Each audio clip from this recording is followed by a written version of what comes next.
నమస్తే అండి. అందరూ ఎలా ఉన్నారు? నేను బాగున్నాను. Welcome back to our channel. ఈరోజు కథ పేరు 'ఆఖరి ఎదురుచూపు'. ఈ కథ మీకు నచ్చుతుంది అనుకుంటున్నాను. తప్పకుండా నచ్చితే కనుక లైక్ చేయండి, అలాగే షేర్ చేయండి. మీకు ఎలాంటి కథలు కావాలో కామెంట్ సెక్షన్లో తెలపండి. దాన్ని బట్టి కథలు రాయడానికి ప్రయత్నిస్తాను. ఇంక కథలోకి వెళ్తే, ఇద్దరు మగవాళ్ళు మొండితనానికి బలైన ఆమె జీవితం. సాయంత్రం 6 గంటలు. ఆకాశం మబ్బులతో నిండి ఉంది. ఇంటి ముందు కారు ఆపి నెమ్మదిగా లోపలికి అడుగుపెట్టింది మేఘన. సాధారణంగా ఇంటికి వచ్చినప్పుడు అమ్మా వచ్చాను అని నవ్వుతూ పలకరించే ఆమె ఆ రోజు మాత్రం ఏదో భయంతో ఉంది. హాల్లోకి అడుగుపెట్టగానే ఆమె గుండె ఒక్కసారిగా ఆగిపోయినట్లయింది. సోఫాలో ఆమె తండ్రి రాఘవరావు కోపంతో కూర్చుని ఉన్నాడు. పక్కనే ఆమె తల్లి కూడా ఆందోళనగా నిలబడి ఉంది. ఏమీ అర్థం కాలేదు మేఘనాకి. ఎక్కడి నుంచి వస్తున్నావు అని గట్టిగా అడిగాడు రాఘవరావు. మేఘన తడబడింది. అది నాన్న అని నసుకుతూ, ఆఫీస్ నుంచి వచ్చాను నాన్న అని అంటుంది. ఆఫీసా లేక బీచ్లోనా? నీ ప్రియుడితో షికాలు కొట్టుకుని వస్తున్నావా అని అంటాడు. ఆ మాట వినగానే వెంటనే ఆమె కాళ్ళు వణికిపోయాయి. నాన్న అది నోరు మూయ్ అని గట్టిగా అంటాడు వాళ్ళ నాన్న. అతను కోపంగా అరిచాడు. ఈ ఊర్లో అందరూ చెప్తున్నారు, కానీ నేను నమ్మలేదు. నువ్వు ఒక అబ్బాయితో తిరుగుతున్నావని నేను కూడా నా కళ్ళతో చూశాను, ఈరోజే చూశాను అని మేఘనాని తిడుతూ ఉంటాడు. మేఘన కళ్ళల్లో నీళ్లు తిరిగాయి. నాన్న, నేను అతన్ని ప్రేమిస్తున్నాను అని ధైర్యం చేసి చెప్పింది మేఘన. ఏంటి? రాఘవరావు ఒక్కసారిగా లేచి నిలబడ్డాడు కోపంగా. ఏమన్నావు? ఇంకోసారి అను అని అంటాడు కోపంగా రాఘవరావు. అవును నాన్న, నేను అతన్ని ప్రేమిస్తున్నాను. ప్రేమ అని వెటకారంగా వ్యంగ్యంగా మాట్లాడాడు రాఘవరావు. రేపే నీ పెళ్ళి. ఆ మాట వినగానే మేఘన షాక్ అయింది. నాన్న, ఏం మాట్లాడుతున్నారు మీరు? రేపు నా పెళ్ళా అని అంటుంది. నేను చూసిన అబ్బాయితో రేపు నీ పెళ్ళి, ఇదే నా నిర్ణయం, ఇంక దానికి తిరుగులేదు అని కంఠంతో గట్టిగా అరుస్తాడు. నాన్న ప్లీజ్ అని అంటుంది మేఘన. అమ్మ ఏడుస్తూ అతని కాళ్ళ దగ్గర కూర్చుంది. అయినా సరే కరిగిపోలేదు రాఘవరావు. అతను చాలా మంచివాడు నాన్న. నన్ను ప్రాణంగా ప్రేమిస్తాడు, మంచి ఉద్యోగం చేస్తున్నాడు, నన్ను చాలా బాగా చూసుకుంటాడు. ప్లీజ్ నాన్న అని బతిమాలుతుంది. నాకు వినాలని అనిపించడం లేదు అని కటువుగా మాట్లాడతాడు. ఒక్కసారి అతనితో మాట్లాడండి నాన్న, ప్లీజ్ నాన్న అని బతిమాలుతుంది. అసలు ఆ మాటే వద్దు అని అంటాడు. మా ప్రేమను అంగీకరించండి నాన్న. చాలు, ఇంకా చెప్పింది అయిపోయిందా లేదా?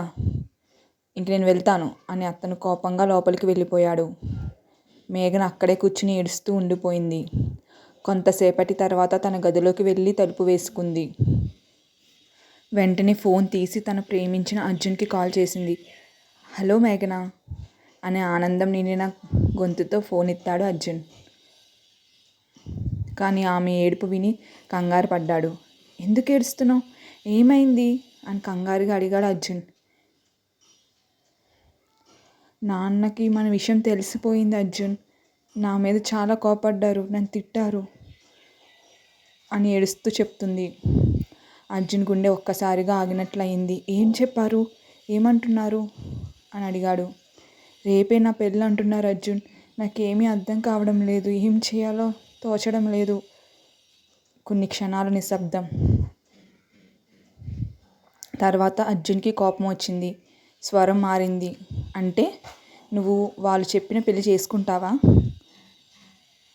లేదు అర్జున్, నేను అలా అనుకోవడం లేదు, కానీ నేను ప్రయత్నిస్తాను. ప్రయత్నిస్తున్నావా?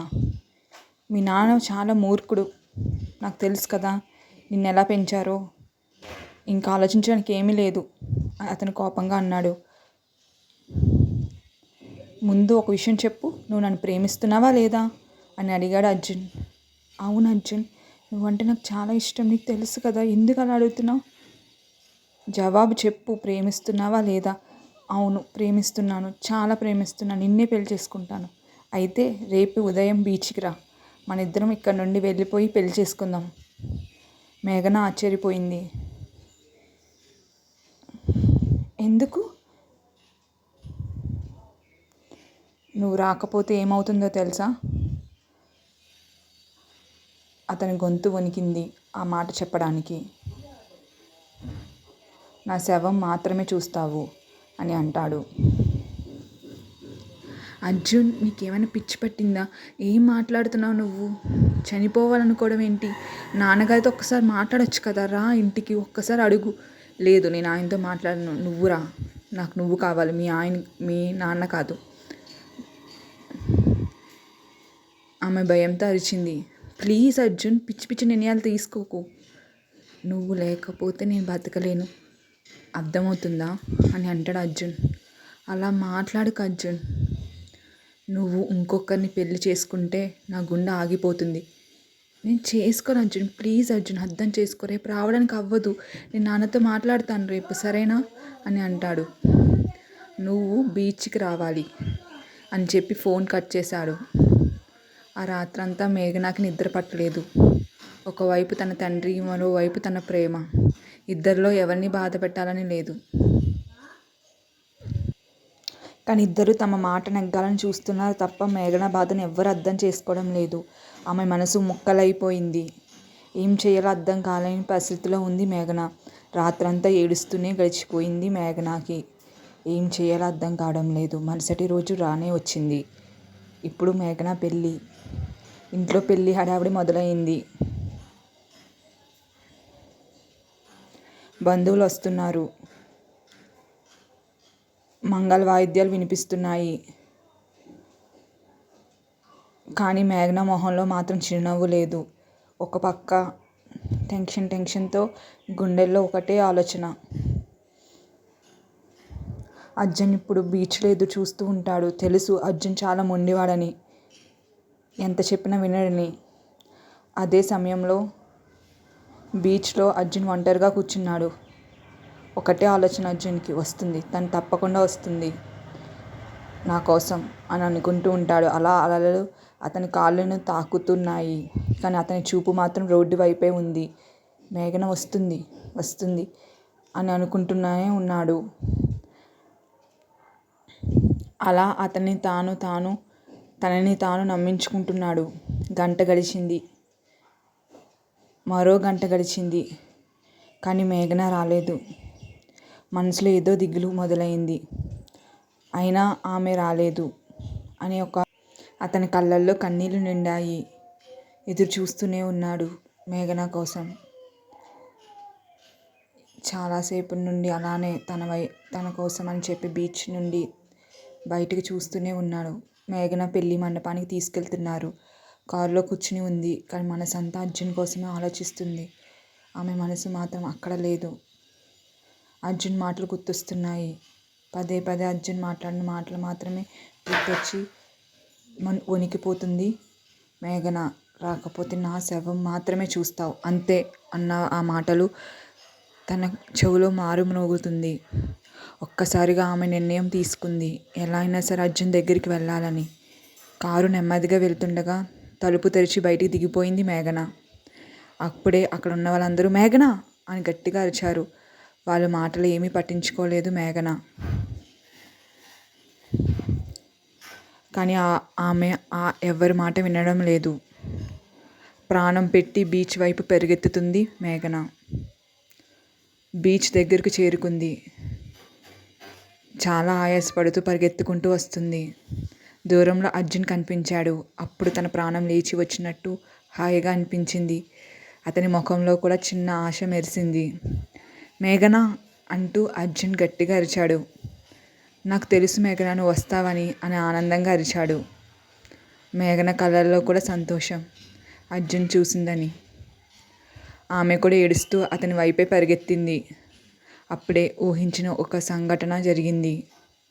వేగంగా వస్తున్న కారు ఒకటి ఆమెను గట్టిగా ఢీకొట్టింది. దమ్ అనే ఒక భయంకరమైన సౌండ్. అర్జున్కి ఏమీ అర్థం కాలేదు. ఆమె గాల్లో ఎగిరి రోడ్డుపై పడిపోయింది. అర్జున్ షాక్ గురయ్యాడు. మేఘన అంటూ గట్టిగా అరుస్తూ పరిగెత్తుకుంటూ వచ్చాడు అర్జున్. అర్జున్ గుండె పగిలిపోయేలా అరిచాడు. పరిగెత్తుకుంటూ ఆమె దగ్గరికి వచ్చాడు. ఆ రక్తపు మడుగులో పడి ఉంది మేఘన. ఒక్కసారిగా అర్జున్కి ఏం అర్థం కాలేదు. కళ్ళు తెరువు మేఘన అని అతను ఏడుస్తున్నాడు. ప్లీజ్ మేఘన, ఒక్కసారి కళ్ళు తెరువు, ప్లీజ్ ప్లీజ్ అంటూ మేఘన తట్టి లేపడానికి ప్రయత్నిస్తున్నాడు అర్జున్. అప్పుడే వెనక నుంచి ఆమె తండ్రి కూడా వచ్చాడు. కూతుర్ని ఆ స్థితిలో చూసి షాక్ అయ్యాడు. మేఘన అంటూ గట్టిగా అరుస్తూ ఏడుస్తున్నాడు. అతను కూడా కుప్పకూలిపోయాడు.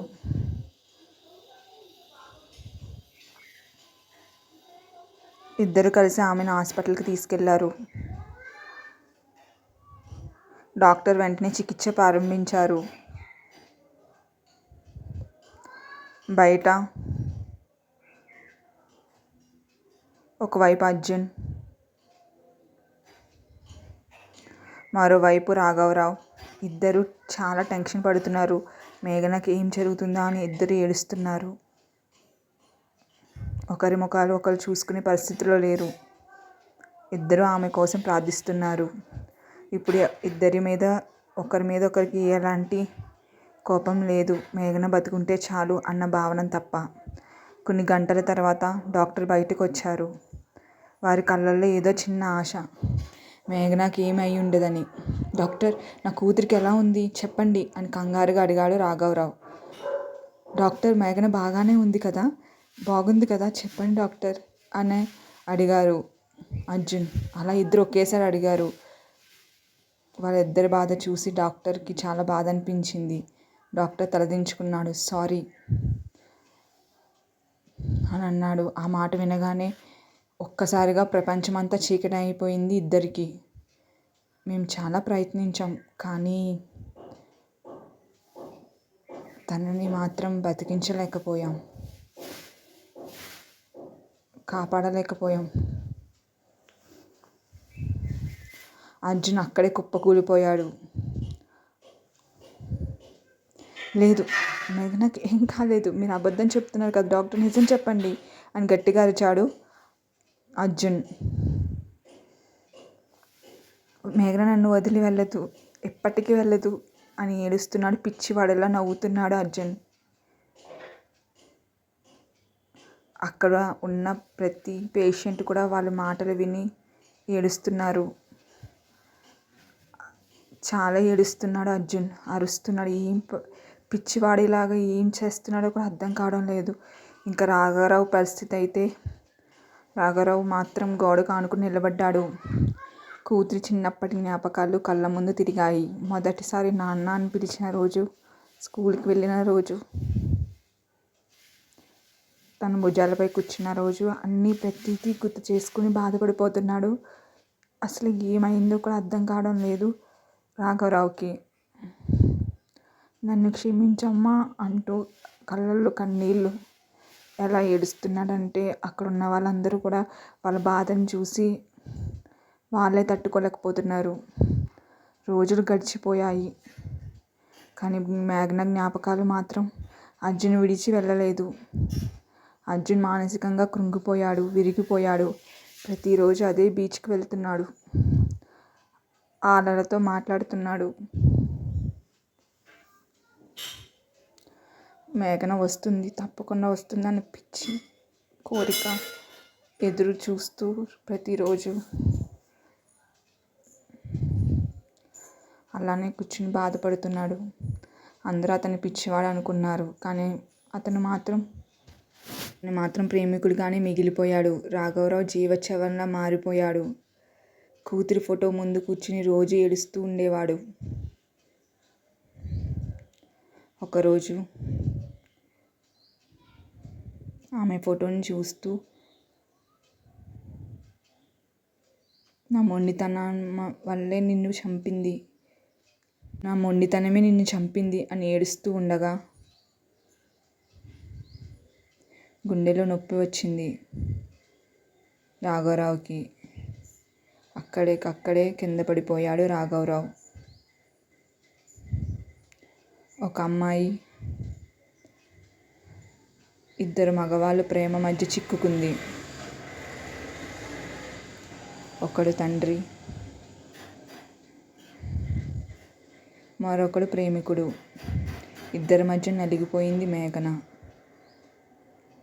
ఇద్దరూ ఆమెను ప్రేమించారు, కానీ ఏం ప్రయోజనం? మేఘనాన్ని మాత్రం బతికించుకోలేకపోయారు. ఆమె మనసును అర్థం చేసుకోలేకపోయారు. ఒకరి మొండితనం, గౌరవం కోసం మొండిగా నిలబడ్డాడు. మరొకడు తన ప్రేమ కోసం ప్రాణాలు తీసుకుంటానని బెదిరించాడు. చివరికి ఇద్దరూ ఆమెను కోల్పోయారు. ప్రేమ అంటే బలవంతంగా రాదు. ప్రేమ అంటే అర్థం చేసుకోవడం. మొండితనం ప్రేమను గెలిపించదు, జీవితాలను ఓడిస్తుంది. ఈ కథ మీకు నచ్చినట్లయితే ప్లీజ్ సబ్స్క్రైబ్ చేసుకోండి, అలాగే లైక్ చేయండి. Thank you for watching. Next వీడియోలో కలుద్దాం.